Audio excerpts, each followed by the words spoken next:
Hey, y'all. Welcome back to the Yes We Can podcast. I'm your host, Kira Andersen, and I could not be more excited for our guest today. John O'Leary is on, believe it or not. He is a St. Louis native, has an incredible story, has impacted people all over the world. He's written 2 or 3 books. There's a whole movie about him called Soul on Fire. So he's going to share his story today. This is an episode you're not going to want to miss. So welcome to the show. Hi, Kira.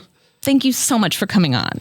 You keep saying that, and I keep saying back to you, thank you so much for having me on. I feel blessed to have a story that's not at all about the person who tells it.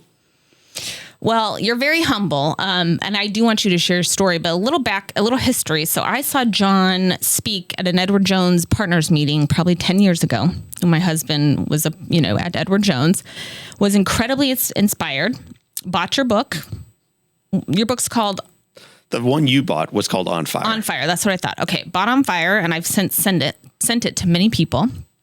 Then they wrote a movie about you, right? Which I heard about prior to it coming out, and then watched it, called Soul on Fire. And it quickly became the #1 Netflix movie within a short period of time. Yeah. Sometimes truth is stranger than fiction. I think right now where the world is, we are so desperate for heroes. Mm-hmm. And we've been served up this lie from Hollywood that they need to wear capes. Mm-hmm. That's who the heroes are. They wear capes and they fly and they carry laser guns. And and then folks, first in theaters and then on Netflix and the streaming services, saw this film about a little boy who got burned. And then they saw heroes. And the heroes were sisters and brothers and parents and doctors and nurses and janitorial staff and cute college girls who see beauty and brokenness. And they just saw within these heroes potential to become a hero themselves for somebody else in their life. Mm-hmm. That's what your story celebrates as well. Mm-hmm. That even in the midst of grief, you don't have to do this work by yourself. That God shows up in all things and all people for perfect purposes. 100%. Our movie celebrates that. And so Soul on Fire has impacted a lot of lives, and we're grateful to be part of that story. I mean, a lot of lives. And so I saw you on Mary Coltrite's podcast. She's a friend of mine, the host of Show Me St. Louis. And I basically stalked you ever since to get you to come on my show. So I am grateful to have you. So yeah, if you don't mind starting with the beginning. Yeah. Start with what all happened and how we got to today. So, I mean, my beginning story is it begins about 4 miles down the street from where you and I are gathered right here. I'm a St. Louis guy. We're recorded in Fenton. I grew up outside of De Pere, 270 in Manchester Road, right by Edward Jones. Mm-hmm. In fact, that was Community Federal, my old bank growing up for the local folks. And 2 parents, 5 siblings. My mother was not perfect. She did not like dogs.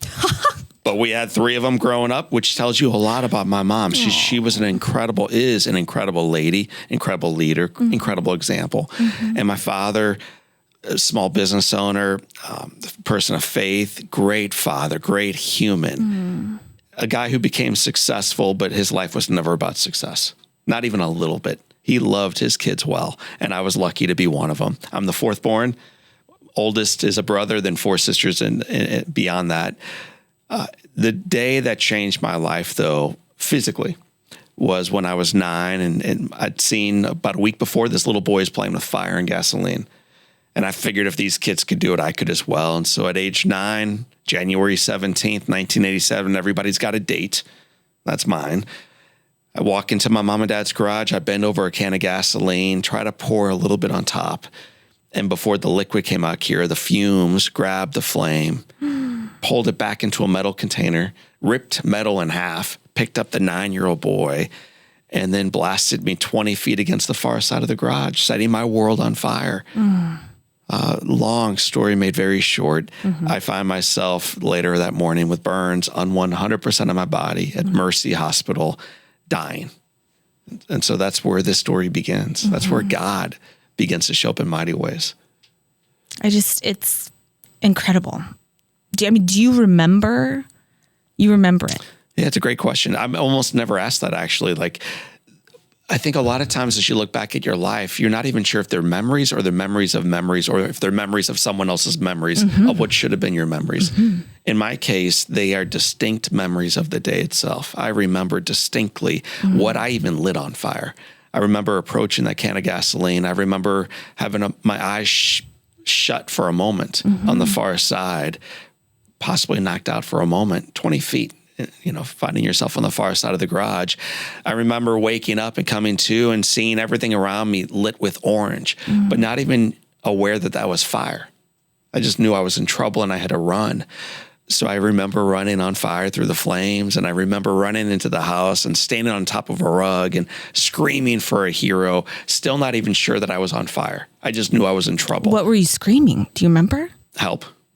And probably worse things than that, but I needed help. I needed a savior. And I saw my brother Jim, who's probably watching right now, and Jim's 17, I'm 9. And as he's racing toward me, I remember thinking, God, anybody else, not that kid. Oh no, why? Oh man.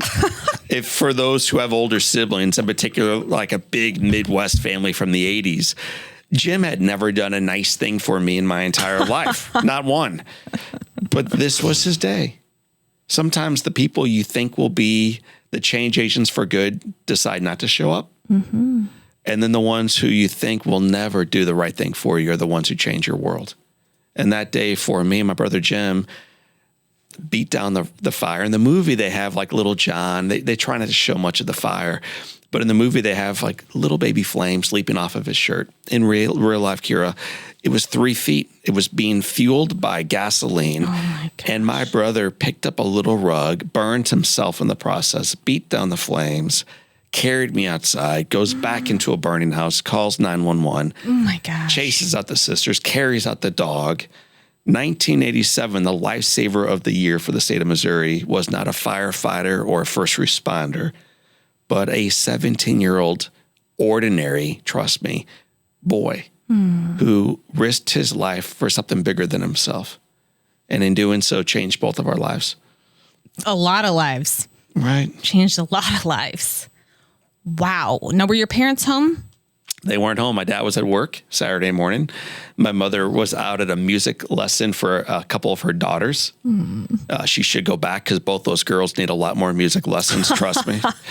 So that's where she was. She was in Kirkwood. This is before cell phones. Right. Even communicating this was hard. And so my mother gets the note at this little music shop that there's been a fire. And she comes home and she sees what's happened and eventually makes her way to the hospital. But before she gets there, her husband's there. And I'm the one receiving this care first. I'm at Mercy Hospital in the emergency room. The very first voice I recognized, because I heard a lot of chaos around me, the medical staff, but the first voice I recognized was my dad's. And in the movie they show this, but it's a true story. I said to one of the nurses, like, my dad's going to kill me. Just blew up his house, man. The old man has come to finish me off. Oh. And my father comes into this room, marches right over to me like he learned in the Army, points down and says, word for word, John, look at me when I'm talking to you. So this little 9-year-old boy looks up, and I remember the next thing he said, Kira, was, I have never been so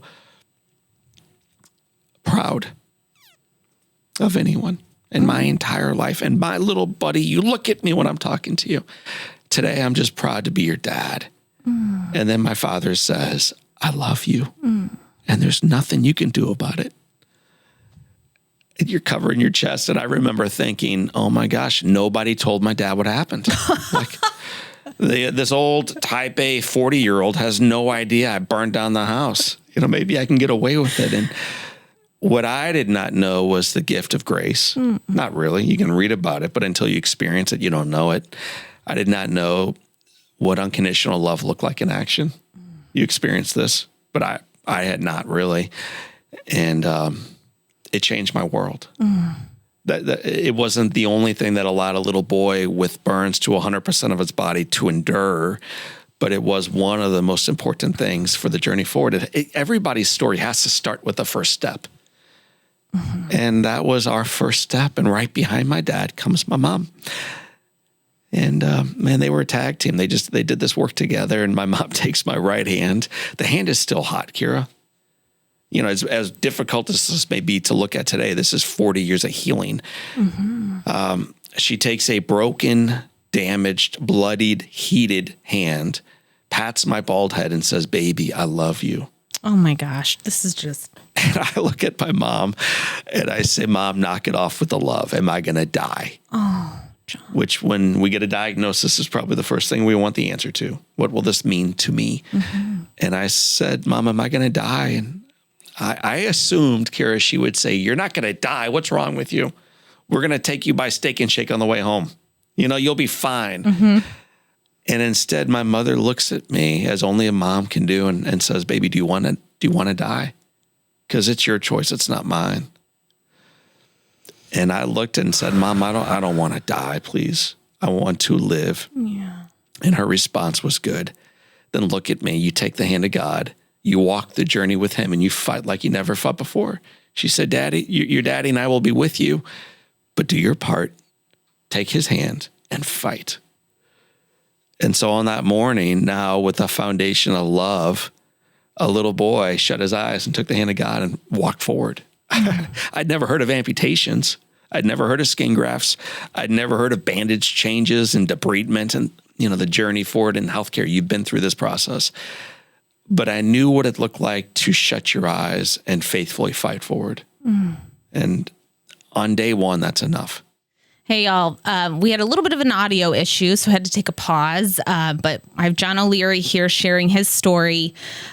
He started at the top where he literally set himself on fire in his garage at 9 years old and is now in the hospital covered 100% in burns. So I have a couple questions about that. So back to, I assume, fire trucks, ambulance, everything swarms the house. Yes.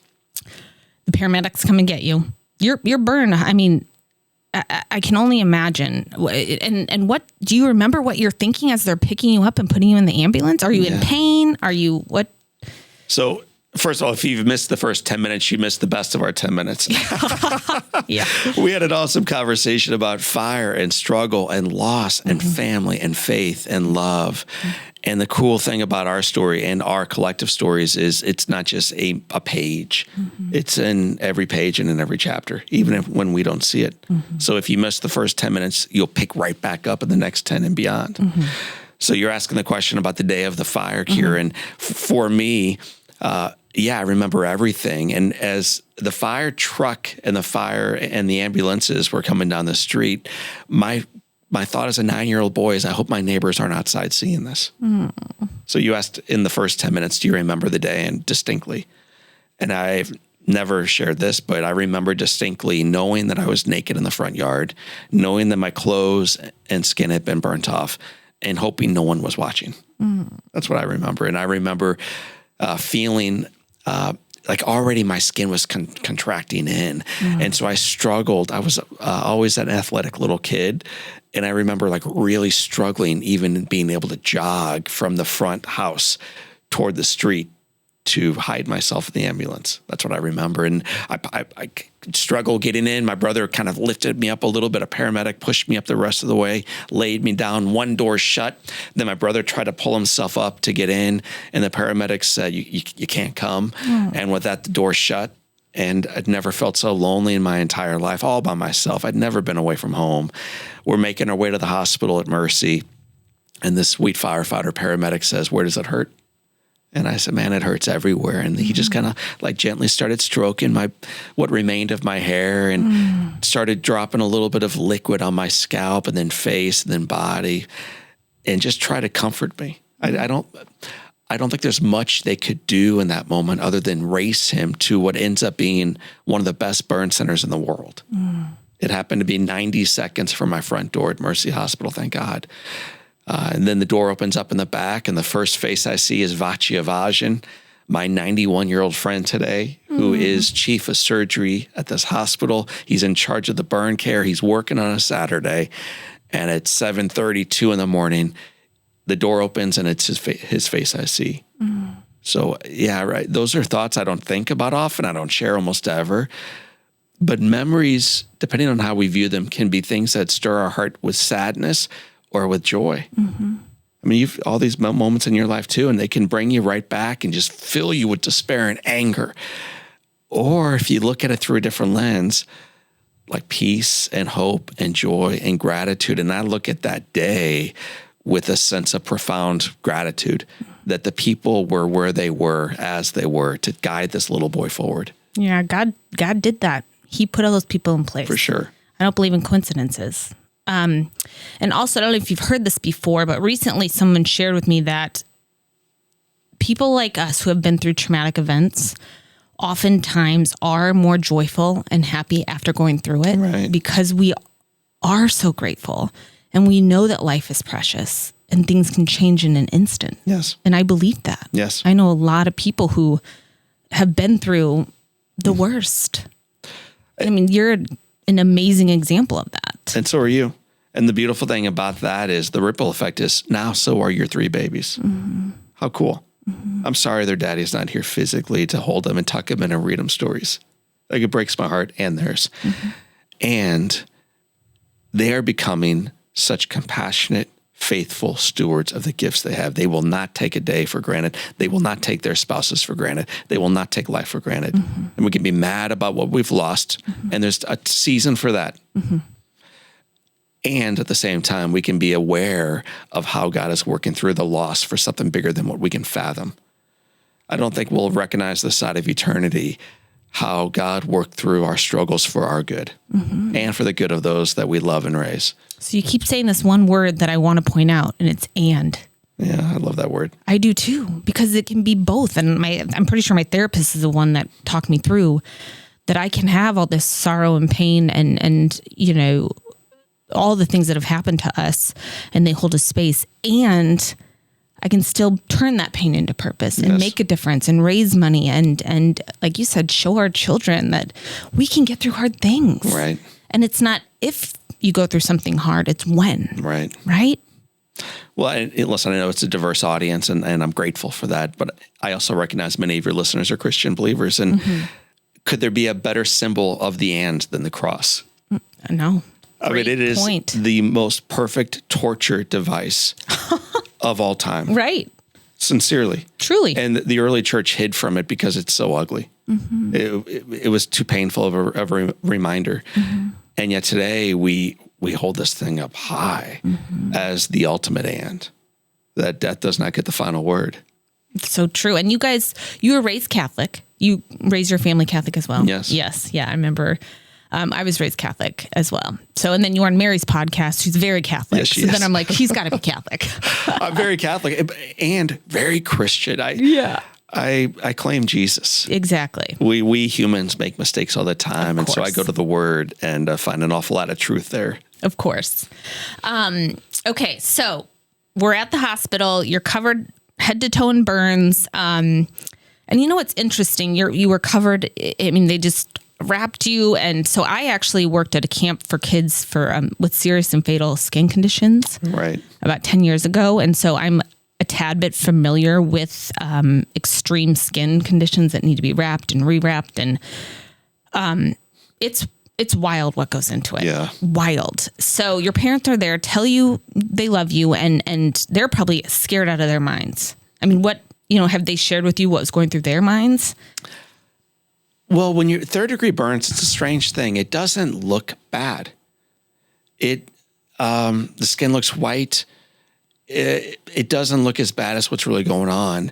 It's not until actually they were, what has happened was described to them by the physicians that they recognized what they were really looking at. So there wasn't a lot of blood. There wasn't a lot of seemingly damage to the skin at first. It's only when you recognize everything you're looking at is already dead. Every single thing you're looking at is no longer alive on your child's body.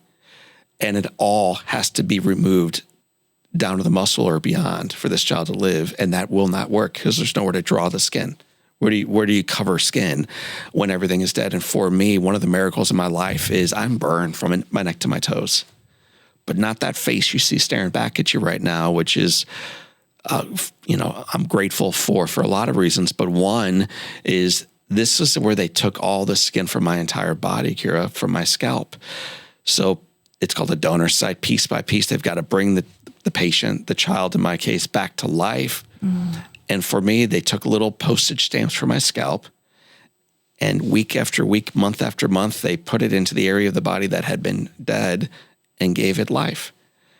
And so it had never been done successfully before. And Dr. Avajan and the team, Dr. Vitale and the team at Mercy, spearheaded this case where they tripled the size. They put it through a waffle iron to give it a little bit more length. And they brought this little boy from the brink of death back to life. So my mom and dad, when they saw the little boy, they were just like, okay, it's bad, but we've been through bad things. It was only after the doctors explained that their son had been burned on 100% of his body, that almost 90% was third degree, and that the chance of survival is less than 1% of one chance to survive the first night, and that those odds would never improve. It was the physician's delicate approach to slowly let this woman know that her son won't survive. Oh my gosh. But what he really did is he gave my mom hope. And hope is a beautiful thing. I think it's a mistake sometimes to say that's fatal. It may become that, but there's always reason for hope. There's always hope. And hope is power. And so my dad went out to the car and he cried and cursed, and I'm sure a whole lot of other things when he heard the news. My mother went to the chapel. And she just turned this thing over to the author of life. Later on that day, my dad had heard that they were doing a prayer service. So mom stayed at my side that evening, and dad went up to church. We went to a little church called St. Clement's. And there's room for 800 people there. It was snowing. You can look it up. I'm sure we can Google it. But we got over a little more than 6 inches of snow that night. So my dad went to be nice, thinking there'd be a few people there, and it ended up being standing room only. Wow. My father all walks praying in. For you. All praying for us. For your family. I really believe that prayers, it wasn't just for your husband. It was for his bride and their 3 little babies and your community of folks who are pouring into you. And that's the beauty of prayer. It's done right. It's never selfish. It's never, please let me get a nicer house at the beach. It's please let something bigger happen through the story for others. And that was the prayer. And my dad knelt down in front of them. And his prayer that evening was, Lord, you gave us your son, John, to love and to raise. Tonight we give him back to you. But we believe that you are an author of life. You are a miracle worker. And we want you to work a miracle in this boy's case. He's the true physician. We want him back, doctor. We want him back. And my dad stood up, walked out of that church, went back into his car, and drove back to the hospital and stayed there for the next 5.5 months. 5.5 months. Wow. That is, wow. Okay. I don't even know. That's incredible. It's incredible. So for 5.5 months, they had you in the burn unit. Right. Oh, this is what I was going to ask you. Had the physicians and hospital staff at Mercy ever seen something this bad? Right. They'd never seen something this bad have a positive outcome. I don't know if anyone had ever presented with 100% burns before, but whatever they'd seen in the past cure, they'd never seen someone survive from it. And sometimes, and I think this is a good way to segue out of burn care into life, I'm a miracle. You are a miracle. But sometimes the last person to recognize that is the person who has received the gift of life. And if you are listening to our voice, that is you. Like you're in the game still. What an incredible miracle. And so I had the gift of life when I was born. I had the gift of life again coming home from hospital. But as I viewed my life, it was all about the wheelchair and all about the amputation and all about the scars and all about the things that I would never again be. I would never go back to school. I knew I would never learn how to write. I knew I would never get a job, and I would never find love. That's what a child knows about themselves after they've been burned. And so the last person to recognize that my life was a gift was me. And I would imagine today on your show, there's folks listening to this deep in the basement of agony, wondering where is God for them? And if that's them or you, I've been there. Not only the day I was burned and the months afterwards, but then years and ultimately decades recognizing, where's God for me? Where's my life?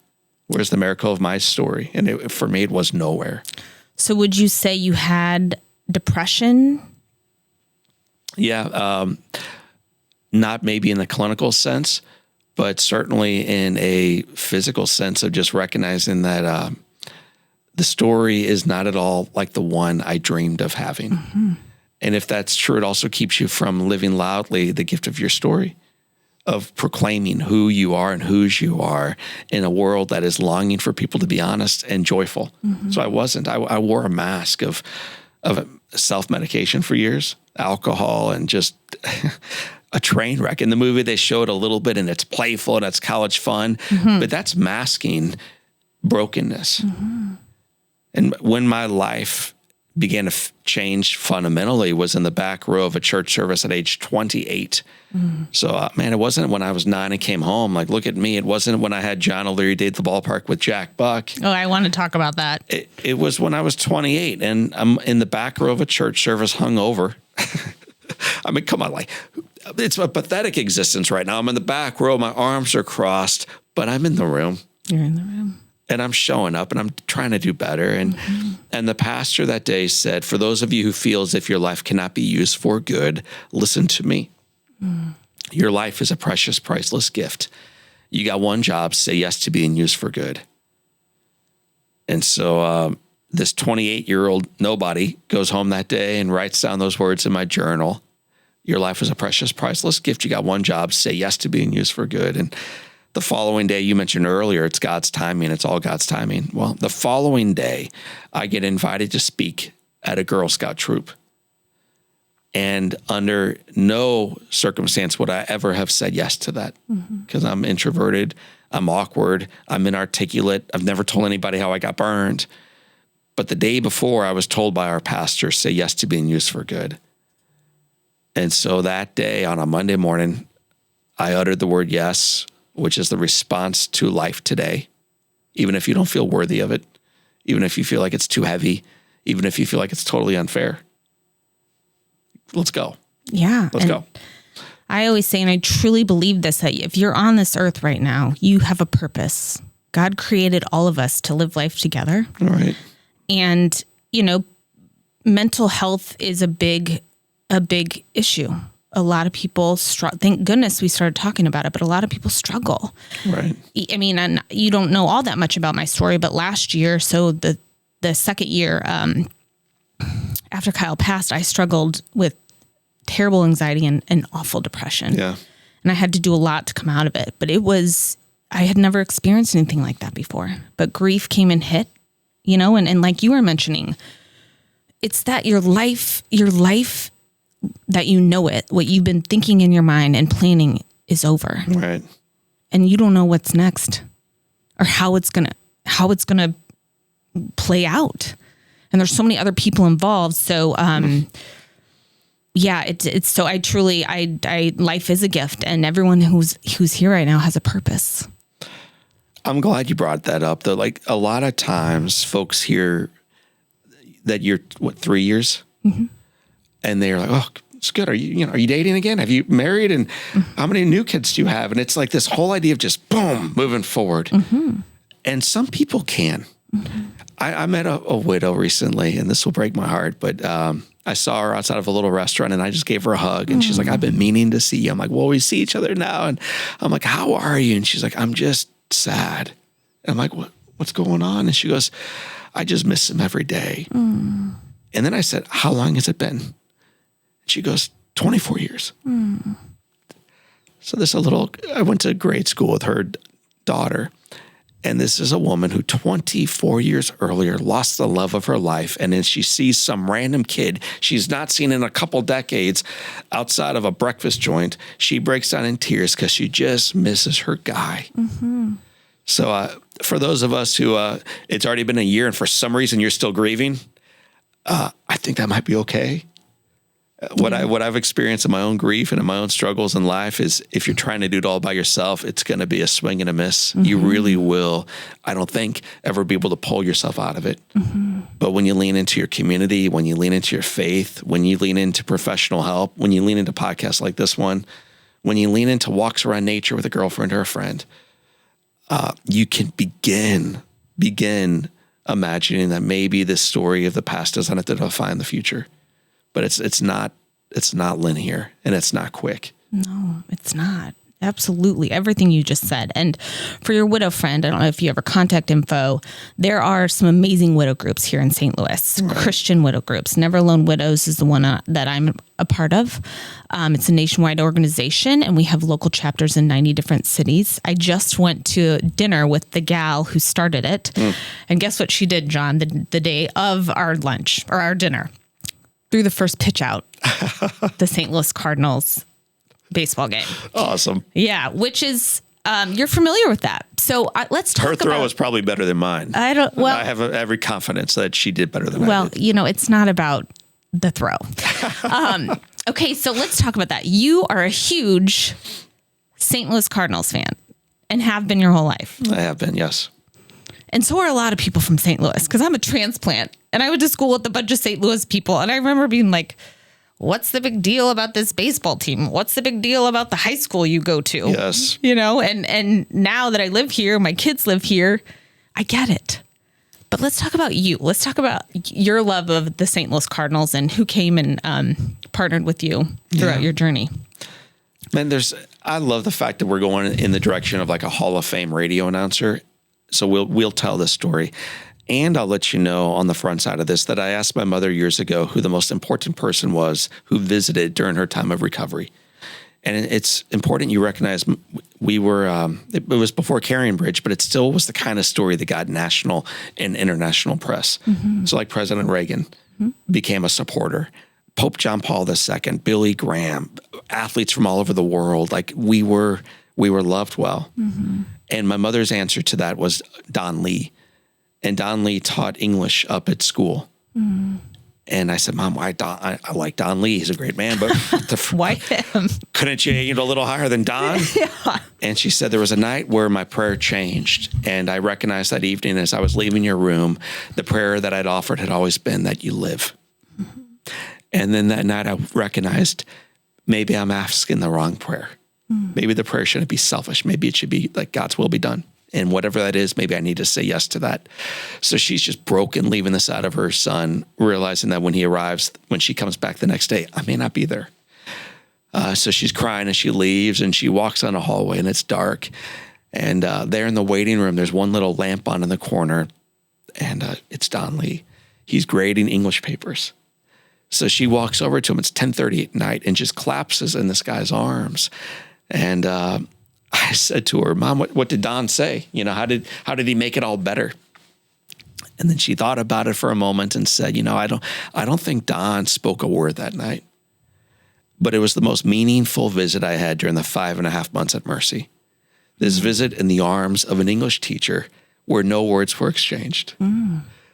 So our presence is so powerful and so underrated, and our status does not matter. You were married to a partner at Jones, status, and yet you recognize in your own relationships, it doesn't matter at all. Mm-hmm. There was a neighbor or a Don Lee for you who is every bit as meaningful as those who carried the job title. And I tell that story because we're about to talk about a person with real status in St. Louis. And yet the most important person from my mother had none. Mm. So you asked me about my love of baseball. Growing up here in the 80s, the heat was on, right?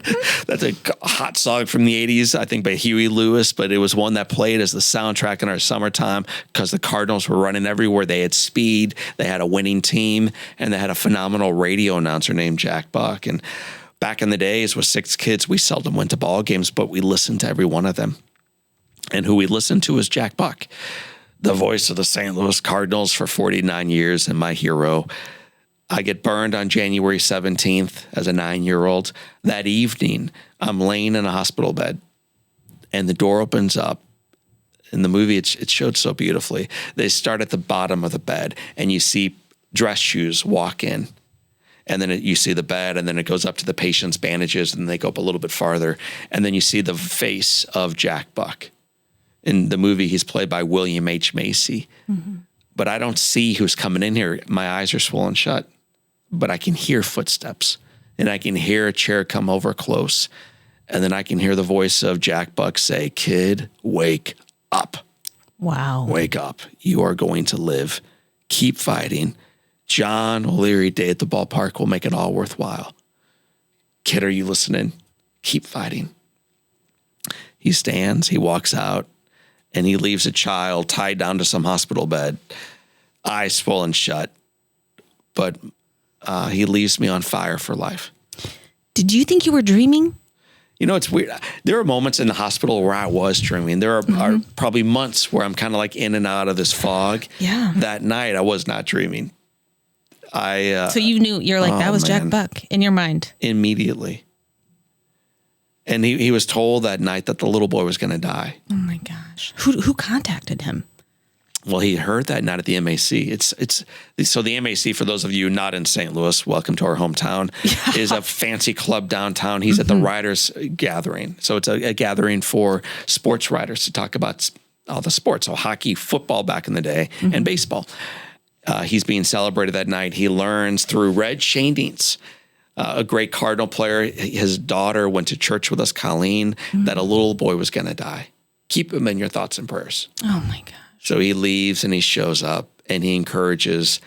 And then that night he's told by the staff that the little boy's going to die. And the following day, Kira, he comes back. This is a very, very, very busy guy who's got no direct connection to John O'Leary or my family, but he knows the power of serving. He knows the gift of encouraging. He knows that words matter. Did he know you were a huge Cardinals fan? Oh, man.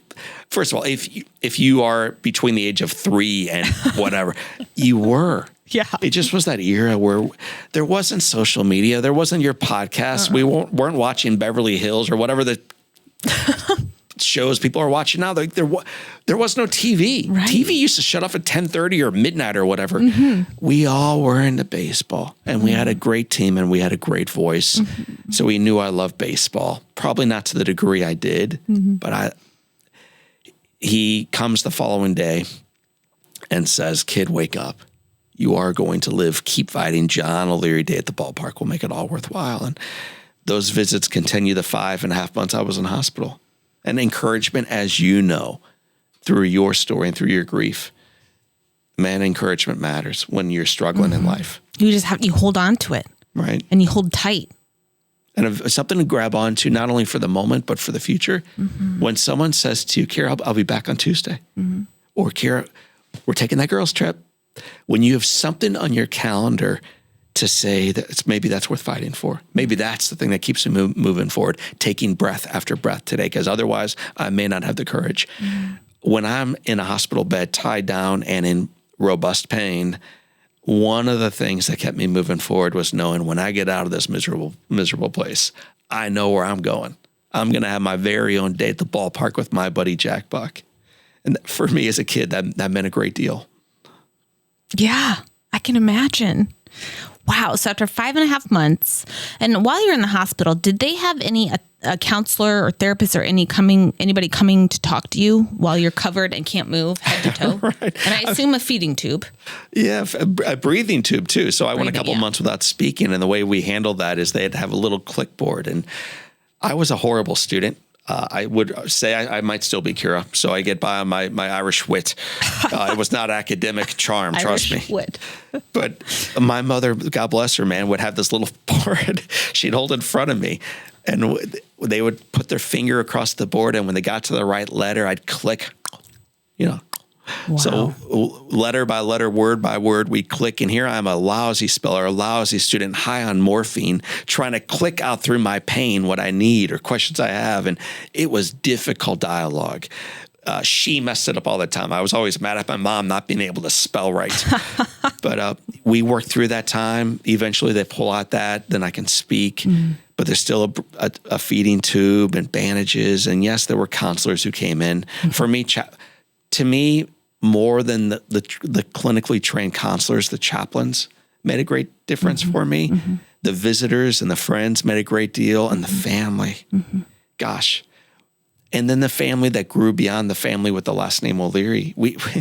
We got boxes of letters from around our community and then around the world of people encouraging us to keep fighting. Wow. So it started with Jack and the immediate team. I remember that we got these letters that kept coming in from Israel And it said, John, another tree has been planted for you. Mm-hmm. Apparently in Israel, in the Jewish faith, when you live in a desert, it means a great deal to plant life. Mm-hmm. And so for them, their prayer for us was planting trees in deserts to let this child in a different country know that there's people who love them. And so, yeah, we just had tons of encouragement during that time in hospital. Wow. It just really speaks to, God is in control. And I always say, let's move some mountains. And clearly he's using you to move some mountains. So you were in there 5.5 months. And how are your siblings doing? I mean, this doesn't affect just you and your parents. This affects your immediate family, your extended family. How were your siblings doing throughout all this? Well, I'm glad you brought it up. And I know a lot of folks who've gone through hardship, and there's a lot of folks who've lost a loved one on this call today. And my first question to you after how are you was, how are your babies? Because losing a husband never only affects a spouse. Mm-hmm. And losing a child, as my mom and dad essentially were doing during that time, never affects only those 3. There are 5 children who lost not only their sibling, essentially, they lost their parents. Yes. They lost their home. They lost their safety. They lost their school for a while. They lost their mom and dad for 5 months. How are they doing? And why I am so glad you brought it up is remarkably, my siblings are awesome. Mm-hmm. And it's a credit to our community. It's a credit to our faith. It's a credit to my mom and dad to galvanize us together then, mm-hmm. but also to do so in such a beautiful way that we are galvanized today. My siblings and I leave on an adult siblings trip in a couple of weeks for Florida. Mm. Those are some of my best buddies, man. These guys, they were for me when I was in the hospital, and they're in the front row when I write a new book. Mm. When the movie Soul on Fire came out, Sony tells us that the actors get the VIP seats. Well, fine. But the actors sat behind my siblings. They sat behind my mom, and they sat behind an empty chair that was supposed to be for my dad. So behind the family that fought with and for John then and now sat the royalty of Hollywood, appropriately so. So my siblings are awesome. Mm. They frequently, when life is about someone else, it makes you bitter that you weren't the recipient of that bright light, of the podcast, of this beautiful microphone. Why wasn't I on the podcast? Mm-hmm. Why wasn't the news covering my story? Mm-hmm. And instead, they just became these selfless givers who were cheering for me when I was in hospital, were cheering for me when I came home, were cheering for me a year later when I went back to school, and cheer for me still today. So it's a celebration. The reason I get emotional, I see you occasionally wiping your tears, and I'm just too grizzled today to wipe mine. But the reason I weep is because not my story, but theirs. They lost so much, mm-hmm. and they became more through that loss. What a gift. What a gift. Absolutely. And any of them are welcome on my show anytime if they want to be behind. Every one of them would have their story that's better than mine. It'd be different, but yes. I've always thought the patient story is boring. I mean, it's why I think my mom and dad's story is so incredible. To have a child, to have a spouse laying in the bed, and you would give anything to switch places with them. You would have given anything. Yes. To take the IVs, to take the chemo, and ultimately to take the cross all the way up. You would have carried it. My mom would have done anything to jump into that bed and have me jump out. Mm-hmm. And she could not. What's that story? Right. What's that agony? What's that grief? What's that hardship? Then she comes home and she sees a little boy in a wheelchair who can't move, whose life has been cut off. She would have done anything to rectify that. She sees a little boy who's not at a high school dance. She would have done anything to have that little boy at that dance. All these things that trigger us as we move forward. Mm-hmm. That's a story that shapes. And if we're not careful, it shapes us to be bitter. Mm-hmm. But my mother is the most compassionate, faithful warrior I know. They sound amazing. She's awesome. Your family truly does. And the movie portrays them that way. Yeah. Yeah. So you come home after 5.5 months, John. Was the house redone? Because by the way, not only is their son on, basically death's bed, his deathbed. Right. Their home is burned down. That they worked really hard. Right. Not just the physical things, but to have this beautiful family, and it's burnt down. So what happens with that? So my favorite review of the film comes out of Portland. 98% of the audience in theaters liked the film. So that's a high score for popcorn rating. And the vast majority of reviewers, but there was one out of Portland, Oregon. And the primary reason why this person did not like the film is, he said, and in summary, there's no way the O'Leary house was rebuilt in time for them to come home to. 1 out of 5 stars. And I'm thinking, man, here's a child burned down 100% of his body living. Mm-hmm. Here's a radio announcer who is busy with life and serving. Here's a brunette with brown eyes who looks like Jackie Kennedy, just a little prettier, who takes the hand of a broken kid in college and says, I do. I choose those scars. Everything about this kid's story is shocking and should not have happened. And you're going to get focused on a home. But to answer his question and now yours, yeah, the home was rebuilt. Awesome. Insurance steps up. The neighbors stepped up. We rebuilt that home. Mm-hmm. The fire primarily affected the garage and the rooms closest to the garage. And so within about 4 months or so of the home being burned, they were able to rebuild it so my mom and dad could come back as a family unit with their 5 siblings. And about a month and a half after that, they brought home the 6 in bandages, in a wheelchair, on a morphine drip with the marching band and Jack Buck and everybody else. But they brought me home to a rebuilt home. So to the reviewer in Portland, yes, miracles happen, but you need to have eyes and a heart that open you to see them. Mm-hmm. And more importantly, even if that had been Hollywood magic, see the real miracle that's happening. Mm-hmm. See the real miracle. Miracles. It's everywhere for those who want to see them. Absolutely. Yes, absolutely. Now, are you out of the... are we still afraid you're going to die at this point, or are you out of the woods? I would say I'm out of the woods. Okay. But as you know, because you lived it, infection kills. Mm-hmm. And so when you send home a child with bandages on about half his body, mm-hmm. those bandages aren't just there to cover scars. Mm-hmm. They're there to cover wounds. And you never know. You never know. Regarding scars, though, I used to really struggle with all this, neck to toes. There's a spiritual writer named Henry Nouwen who writes that our scars exist because the wounds have healed. And that is a good line for a widow. That is a good line for a burn survivor. It's a good line for all of us to hear today.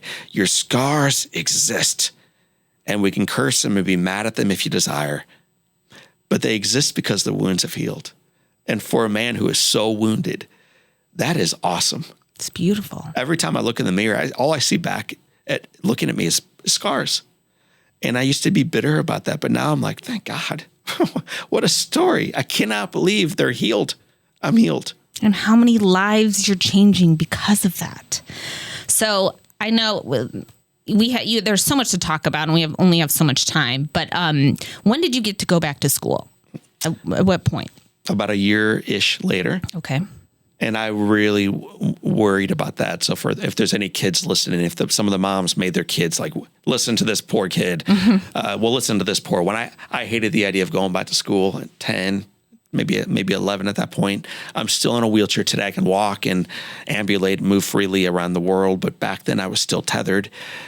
And I was sure that the kids would just give me so much trouble. Mm-hmm. I left athletic on a Friday. I come back a year and a half later broken. And I knew what that meant. So I'm begging my mom, don't take me to school, Mom, please. And she's just telling me, like, you got no choice. And so we're going back. And as we're approaching school, the first thing I remember is this is Bope Road. Mm-hmm. Not Bop. I was just going to ask. Not Bop. It's Bope. B-O-P-P. I call it Bop. You call it wrong. It's Bope. It's Bope. Okay, Bope Road.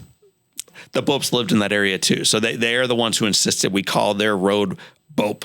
Got it. So Bop Road is Bope. We're coming down Bope Road in my old station wagon. I'm in the front seat. The wheelchair's behind me. Mom's driving to the left. And we see the 8th graders lined up, hundreds of yards away from the school, clapping with signs. And then the 7th graders and 6th graders, no 5th graders. We make the turn in. That's where the 4th graders and 3rd graders, all the way up to K, teachers, the priest. We get out of the car. Mom gets the wheelchair out, puts me into it. We roll in, open up the double doors, and that's where the 5th graders are, lined up, this hero's welcome. So this day that could have been burdensome and tragic as a child comes back in a wheelchair that's They just bury our nose and ignore it. Instead, they turn this into a celebration. And so one of the things we always encourage folks who reach out to us, like, what do I do as my kid goes back to school? Let's throw a party. And let's make sure they're all included. Because something changes when you let kids become part of the celebration. No longer is the one in the middle the one that we should look down upon. It's now the one that we should celebrate and lift up. And when you are part of lifting someone else up, it changes not only that person, it changes your heart. Play this thing forward. Not only did I do well, at least emotionally in school, if not academically, I do well emotionally going forward into high school and college. But when I graduated and I married my college sweetheart, Beth, 4 of the people in my wedding party are grade school classmates of mine. Oh. And that either means O'Leary never made a friend beyond 8th grade, which could be true. It's fine. Or it meant in many regards he made his best friends in 8th grade. And that doesn't mean he didn't make great friends in high school and dear friends in college and beyond. It just meant something happened. You know this. We talked about this with your babies. Something is happening when you go through tragedy. And it will either make you like this for the rest of your darn life or redeemed. It changes not only your life, but the lives of those going through this journey with you. And so in our little case, it just galvanized. In fact, my mother said a deacon came up to her. I had my father's anniversary of his passing was 1 year ago on Saturday. Oh, I'm so sorry. We celebrated. Yeah. And I don't mean that like that's the thing to put on social media. I'm telling you, we celebrate my dad's birth into heaven. Yeah. So I take his widow out. We have a little party at their favorite restaurant Saturday night, and she's just talking about life and dad and memories. And but then she talks about church. And she said, it's funny.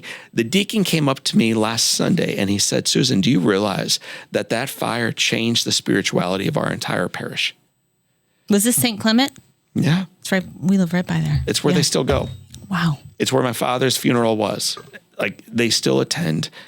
And 40 years on, this horrible childhood fire changed still the spirituality of a little church in St. Louis County. I believe it. And that's one of the things that you mentioned. We talked earlier about that double meaning, the cross. We can either get transfixed on the suffering and the tragedy and the misery and the unfairness of it all, the death, which is one way to see it, and it's not wrong. Or we can use one of your favorite words, and there's no longer a body up there. The healing has begun. The redemption is here. The miracle of life is renewed. The promise of salvation is upon us. It's both and. And so my mom and dad's tragedy redeemed not only their life and their family, but also the lives and the families of an entire parish. World, John. Wow. World. You have impacted so many. So you go on, you finish grade school. Where'd you go to high school? I have to ask.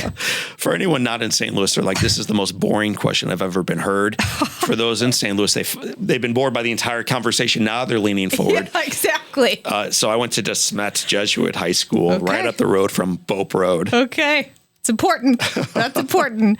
Awesome. And then you go to college. And again, back when you were first on fire, you didn't think you were going to ever get to go back to school. Right. Right? And you did well. And then where'd you go to school for college, which is what normal people ask. That's what humans ask. That's right.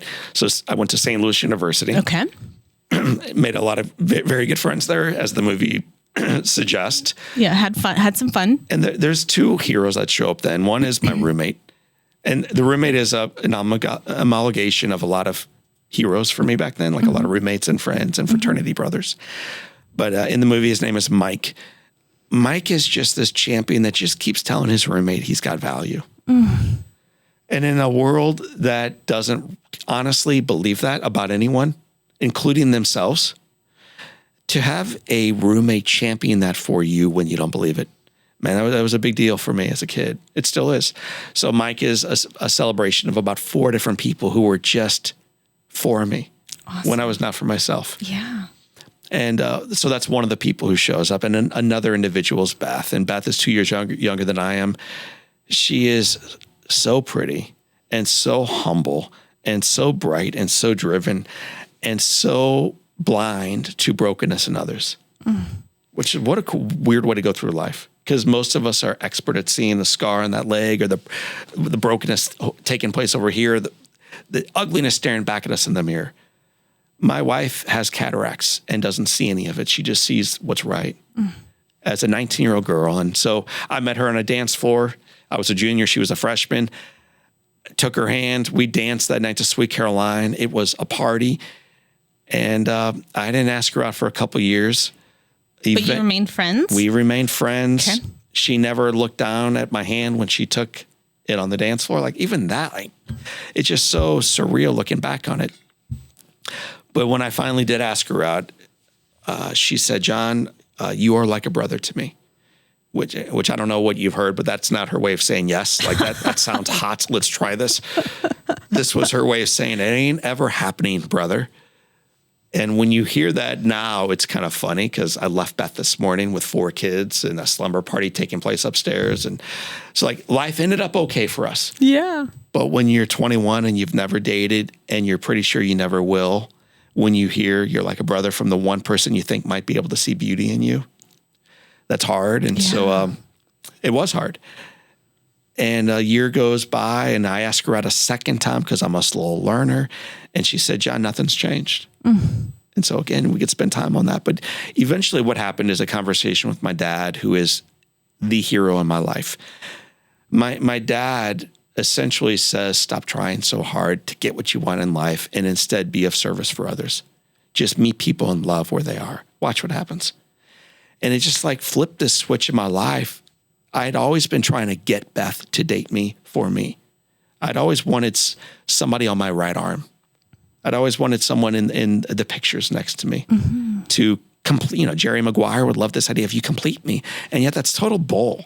It's a Hollywood lie. It won't complete you. It will complete a version of your story that's not the entirety of it. Because if they complete you, what happens when they're removed from you?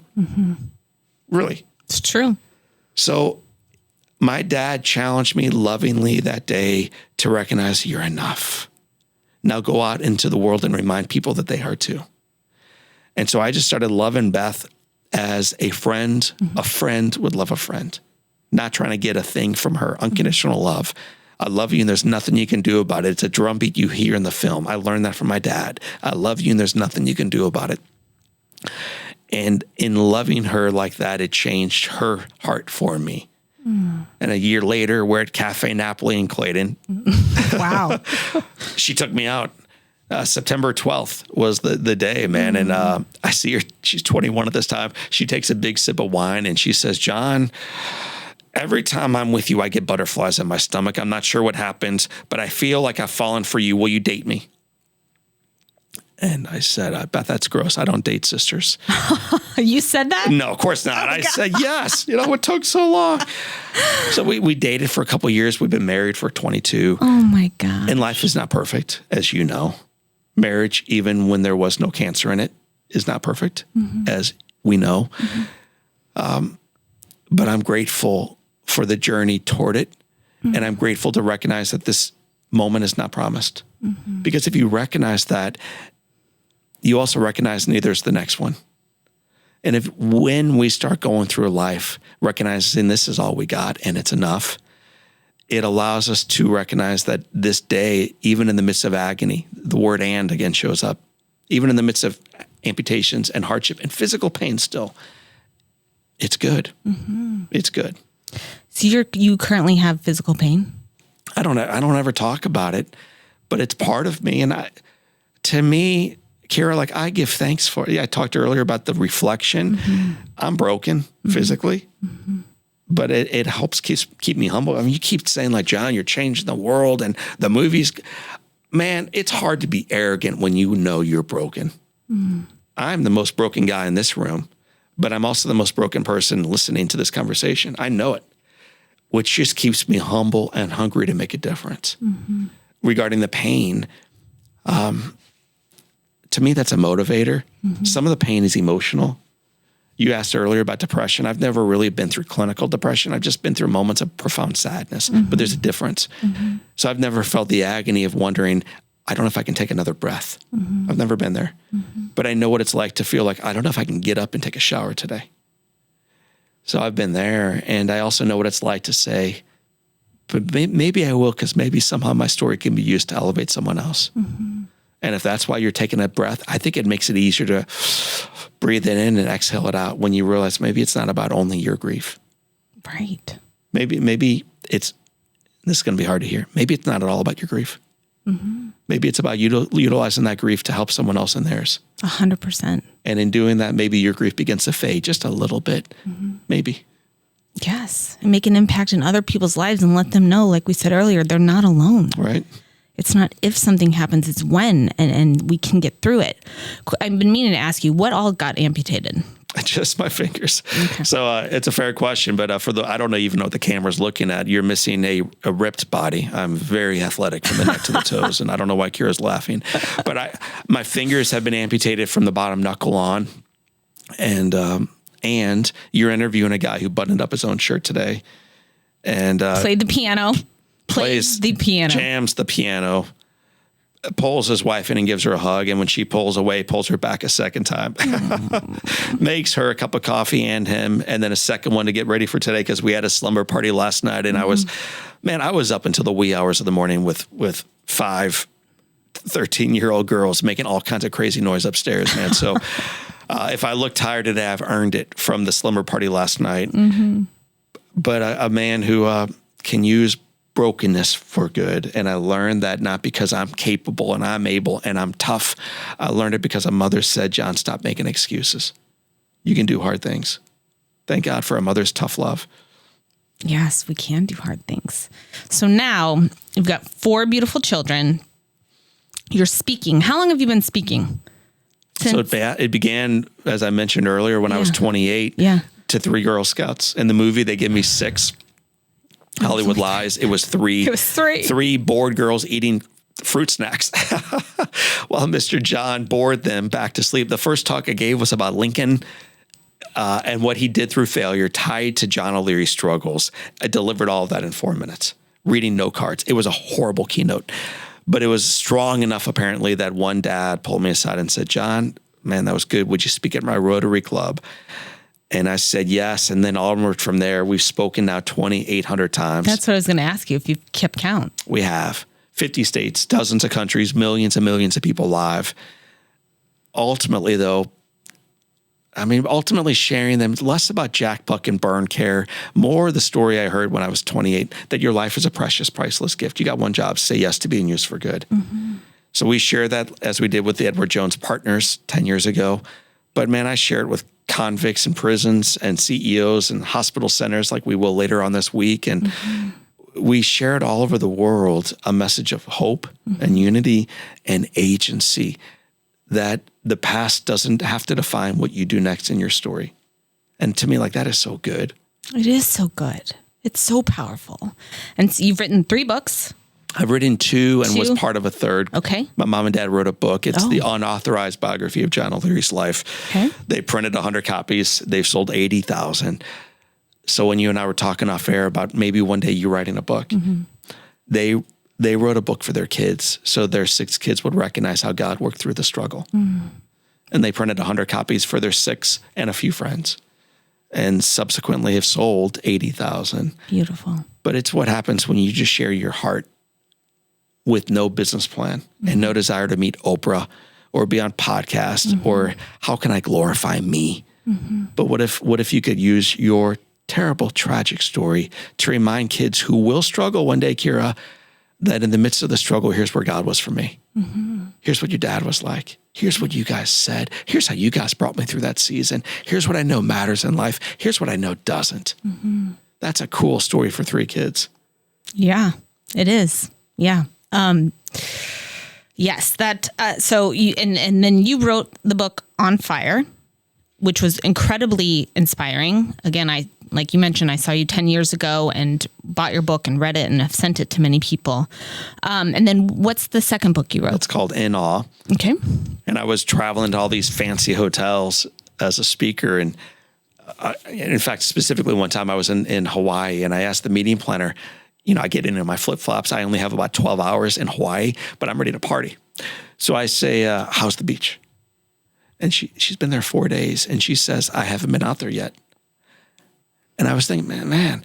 And then I go upstairs and I check into the hotel and I see this couple behind me, a lovely couple, but they're fighting over the most ridiculous thing. And then I started paying attention to how adults do life in contrast to how my children at that time, not much younger than yours, they were 3, 5, 7, and 9, and how they were doing life. And just the joy that they would take into a walk around the neighborhood. I mean, they would pick up a leaf and we would do like, look at this leaf. I'm like, dude, we got to get to school, kids. And we would get transfixed on the leaf or a caterpillar. I'm like, Daddy, when do you think it's going to turn? When's a cuckoo? Like, and the way they saw life was the way I remembered one day in my past. I used to see life like that. And I want to see life like that again. So I asked myself, what is it that they have that we've lost? How do we return to it? How do we do life in awe? So that's what the book In Awe is about, is how do you have a childlike mindset of wonder and awe for your journey. Can't wait to read it. It's awesome. How are your kids today? How have they been with Daddy being, quote unquote famous? I know you're extremely humble, but being the children of John and Beth O'Leary. The cool thing is I walk around at home in a t-shirt and they see how unfamous Dad is. I walk around and I occasionally yell at the dog when he eats the pizza off the table, as I did last night. They see how ordinary their dad is. And so they're not impressed. I think one day, candidly, maybe they'll be like, oh my gosh, I can't believe we were part of that story. But in the introduction to the book In Awe, I said essentially, hey kids, you inspired me to write this book. Thank you for the example you have been. And I said, I hope now you have a book to read when you forget what you taught. So our kids are awesome, but they're teenagers. And they're doing their thing and they're living their life as they should be. And Beth and I, our job is to launch them forward to become the best version of themselves. I want to do that. I don't want to be the anchor of their life. I want to be a foundation from which they can leap, and then a safe haven if they ever need something they can return to. But I want them to go get lost. It's beautiful. And then the movie Soul on Fire, when was it released? The movie came out in October of 2025. So it came out into theaters around the world, and now it's streaming around the world. And I had an investor who was on a flight from Istanbul to some Eastern European country. And on Turkey Airways, they were playing as the main event over all the speakers, Soul on Fire. So I think it's, wow. Here's this guy who invested in this project, having no thought that it would really come to fruition. There's so many little miracles within our story. The fact that Hollywood picked this up and ran forward with it is one more. And so here is this guy from Georgia on a flight from Turkey on a Turkish Airways watching Soul on Fire. It's so, I hope you hear this like not, wow, John really loves tooting his own horn. I hope his head fits out of the podcast booth. Not at all, man. I hope you recognize when you're just humble and faithful and hungry that the most broken aspects of your story can be redeemed in ways you can't freaking fathom. We did not, I'm telling you, at Mercy Hospital, when they're coming in for another round of amputation, thinking, I wonder what airlines will carry this film, 40 years downstream. We were wondering then, where's God in this story? And should we change the prayer we've been asking, wondering, do we even want this thing to end up with this boy coming home? That's the prayer we were offering. And yet through a guy who doesn't show up in the film, but he shows up in our life named Don Lee, who just hugged my mom and spoke not a word, she recognized we've got to remain faithful. We've got to trust that God can make all things new. You can. All things. Say yes to him. Just say yes and follow his lead, right? Okay, one quick thing I forgot to mention. Was there a John O'Leary Day at the ballpark? I mean, I know there is because I've read and watched, but can you talk just a little bit about that? Sure. So there was. We had it in August 26th of 1987. John O'Leary met the Cardinal players one by one. I remember distinctly that it's not in the movie, but this is what happened. All these players are in various stages of undress. And that's a nice way of saying every one of them is naked, okay? And this little boy in a wheelchair rolls on in with Jack Buck behind him. They all stare at me like, what is he doing in the players-only clubhouse? I'm naked. Yeah. And it's not your space, guys. Leave. And then their manager, Whitey Herzog, I think he was from Southern Illinois, just a good guy, comes on over and says, Hey, boys, this is my friend John O'Leary. Come on over and say hi to my friend. And then one by one, they towel up or dress up and walk over and meet this broken child. And they complete a dream I had for my life to like meet my guys. We go upstairs that night. We broadcast the ball game together. Jack Buck on the left, John O'Leary to his right. He learns that night from my mother that I can't hold anything in my hands. And it is Jack Buck who sends me a baseball. And below that ball, the following day that arrived in my mailbox was a note that said, kid, if you want a second baseball, write a thank you note. I can't. But with the help of 2 therapists, we write this note, mail it off. And 2 days later, I got a second baseball with a note that said, kid, if you want a third. Kid, if you want a fourth. Signed by the Cardinal players. One by one? One by one. So you know the story, Kira, but 60 baseballs showed up in our life that summer and fall. Jack taught a child how to write and go back to school. And when I graduated university, and in fact, I'm not even going to tell you what he did. Go either get the book at the library, On Fire, or watch the film Soul on Fire. And when you see the scene of Jack showing up for the final time in my life, just know like that's a true story. This guy gave away a priceless heirloom that will remain unnamed to a 22-year-old college drunk nobody.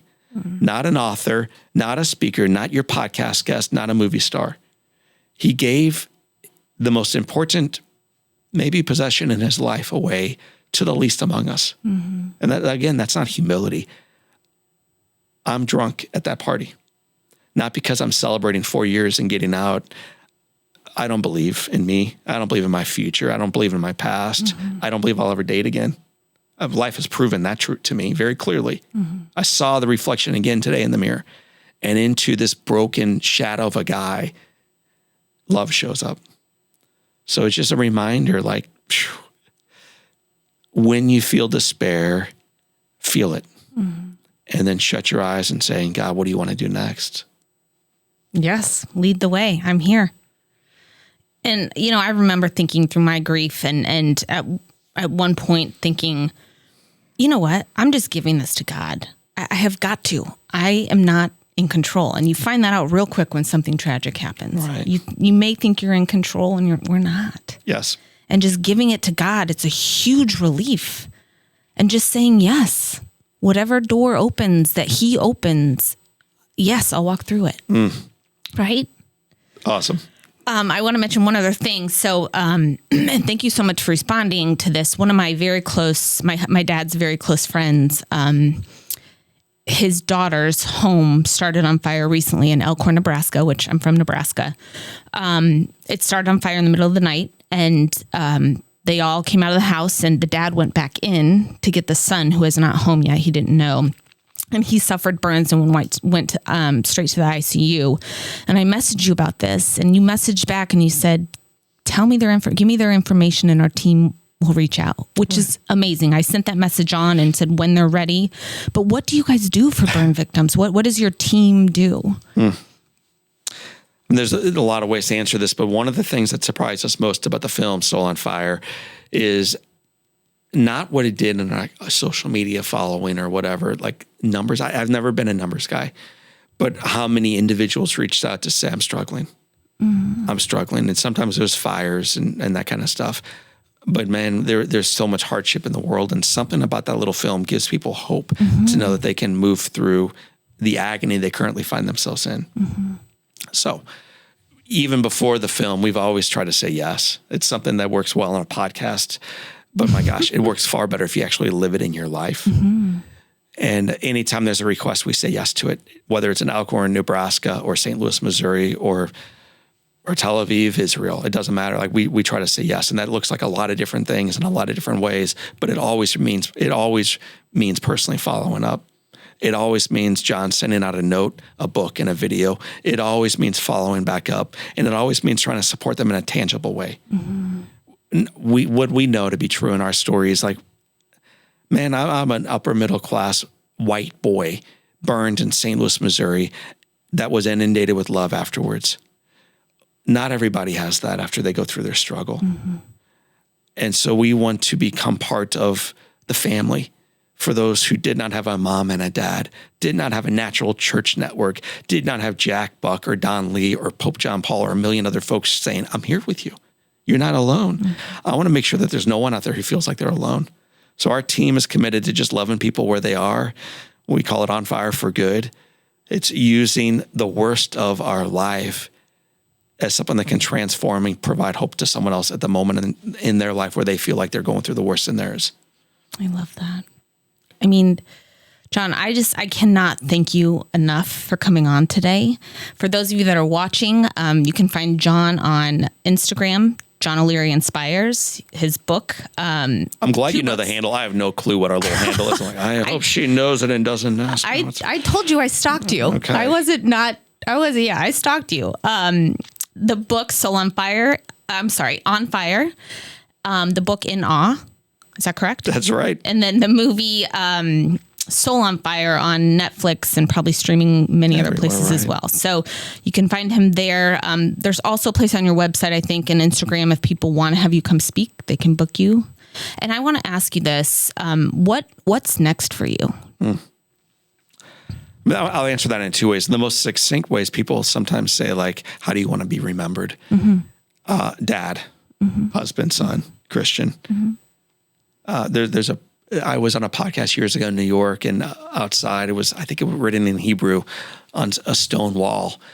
And I'm like, man, what is that? And he goes, it's Hebrew. I'm like, dude, I don't know Hebrew. I barely got out with English. And he said, well, it's a quote from Micah. And I said, well, what does it say? And it's, the Lord gives, that's from Job. So that was part of the Lord gives, the Lord takes, blessed be the name of the Lord. About seek justice, love mercy, walk humbly with God. Mm-hmm. Those are the two expressions on this big temple in New York. The Lord gives, the Lord takes, blessed be the name of the Lord. That should hit home for all of us. Mm-hmm. And seek justice, love mercy, walk humbly with God. That's what I want to do. Mm-hmm. So it's not about the next book is and the next film is. Mm-hmm. Man, I just want to seek justice mm-hmm. and love mercy, walk humbly with God. What's next? We're trying to design a way where John can die broke with no baseballs and no whatever the heirloom gift is that you will learn about when you watch the film or get the book that Jack Buck gave. I want to give all that away in a systemized, meaningful manner mm-hmm. to the least among us. Mm-hmm. Jack, I can't be said clearly enough. Jack did not give to your podcast guest today, a man who can form sentences somewhat well. He gave it away to nobody. And in doing so, changed the life of a child permanently. And we want to do likewise. I want to create an entire organization that just gives things away and doesn't look for social media following as a result of it. Mm-hmm. I don't want to get the credit. Mm-mm. Jack wrote 2 books about his life, never wrote about John O'Leary. Imagine that. Imagine giving away all he did and never telling people you did that. And then if you look for the Christians, after Jesus does a miracle, 2 things normally happen. First thing is he usually says something like, wash your face or pick up your mat. In other words, do something. Mm-hmm. Do something. Mm-hmm. Move. And the second thing he frequently says is, but don't tell anybody. This is my gift to you. I just want to love you. Mm-hmm. So we just want to kind of live a life that loves people where they are, but also challenges them. But do your part. Mm-hmm. Do your part. Don't just receive. Mm-hmm. You know? So you're living this beautifully right now through your life. You have received, and you've taken the gifts you've received, and now you're trying to encourage others to do likewise in their lives. What a gift. Mm-hmm. Thank you. So I always ask my guests at the end, John, if you could leave with the listeners one thing about this podcast, one thing you want them to take away, what would that be? I never liked Scantron in high school, so I usually failed because I would circle several things. So I'll circle 2 things. Okay. 3 things. The first is that God works through all things for God's perfect purposes. Know that to be true in your life today. Mm-hmm. And it's like easy to say, well, good, that's a nice thing. Know that to be true in your life today. Mm-hmm. The second thing is a message that changed my life 22 years ago. Your life is a precious, priceless gift. Say yes to being used for good. Because if you do this, it will change everything. Mm-hmm. And the third is to galvanize and activate this. The question Jack Buck utilized as a radio announcer and as a Hall of Fame human being, the question asked nightly was, what more can I do? Mm-hmm. And so if you're trying to figure out a way to journal this thing out, you may want to ask the question nightly, what more can I do to make tomorrow better than today? And if you do that around grief or your podcast or your marriage or your singleness or your children or your neighbor who's a widow or a million other things you're directionally drawn to in your life, it will change not only the life of the one receiving the gift of your generosity, but also the one giving it. So those would be my three things. God works through all things. Awesome. Your life is a precious, priceless gift. Say yes. And ask the question, what more can I do? I love that. So amazing. Thank you so much for coming on today. Kira. I'm, again, humbled and just so grateful for your time. You're welcome. It's been an honor. Yes. And what is your podcast called? It's called Live Inspired with John O'Leary, and our website's johnolearyinspires.com. So if you're like me and you can't remember handles and emails and everything else, my website's johnolearyinspires.com, and all that information lives there. Mm-hmm. Yeah, and we'll tag, of course, everything. So you viewers who are watching who don't know John or his story and haven't read his book or watched his movie can, because it truly, they're life changers. So thank you again for coming on. And thank you to all of those of you who have listened and watched today. We really appreciate it. So that ends this episode of the Yes We Can podcast. We'll be back next week at 10 a.m. Central Standard Time on a Tuesday. What if you could start your day feeling loose, relaxed, and ready? Deep hydrotherapy right in your backyard. Relax with your family or friends, or work out with our Michael Phelps Edition Swim Spas. Worried about maintenance? We have factory-trained service nearby whenever you need it. Plus, we're here for you long-term if you have any questions or need to refill supplies. You can even test spas at our showrooms. Spas and More, A+ rated, locally owned for 20 years. We put the in spa.